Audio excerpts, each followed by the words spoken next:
તેવી વિનંતી છે મારી. આપણી સાથે બીજા ઘણા બધા લોકો છે.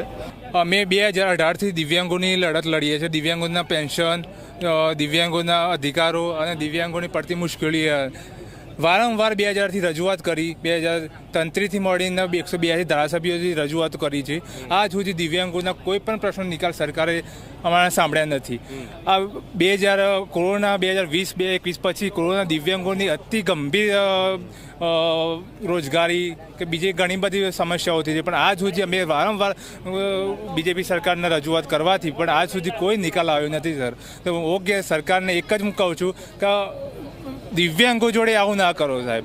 શું તમારી સરકારને કોઈ રજૂઆત, કોઈ પ્રશ્ન? સરકારમાં તો એક જ રજૂઆત છે કે સરકાર જાગ હવે તો હું માન પણ નહીં આપું, કેમ કે છેલ્લા 6 વર્ષની 2006ની અંદર અમારો એક્સિડન્ટ થયો હતો. આજકાલ કરતાં એ વાતને 15 વર્ષ વીતી ચૂક્યા છે. ના કોઈ એનો નિવેડો આવે છે, ના કંઈ મને વળતર મળ્યું. એક દિવ્યાંગ વ્યક્તિ કરે તો શું કરે? હું ફોજમાં લાગેલો, એક્સિડન્ટના કારણે ઘરે છું, અત્યારે બેકાર થઈ ગયો છું. બરાબર છે. સરકારને એક જ રજૂઆત કરું છું કે જાગો અને દિવ્યાંગોની સામું જુઓ. તમે તમારા તો ઘર ભરી લો છો, ગરીબ માણસો શું કરે? કોરોનામાં વગર કીધે તમે લોકડાઉન આપી દો છો. બરાબર, જાણ કરતા નથી, વગર કીધે લોકડાઉન આપો. પબ્લિક બિચારી શું કરે? પબ્લિકને એક વાર છોડો, મારા કેસનું નિવેડવાનું શું કરવાનું? આજકાલ કરતાં 3.5 કરોડ કેસ પેન્ડિંગ પડે, એનો કોઈ નિવેડો આવતો નથી. તો કમસે કમ અમારા જેવા વ્યક્તિ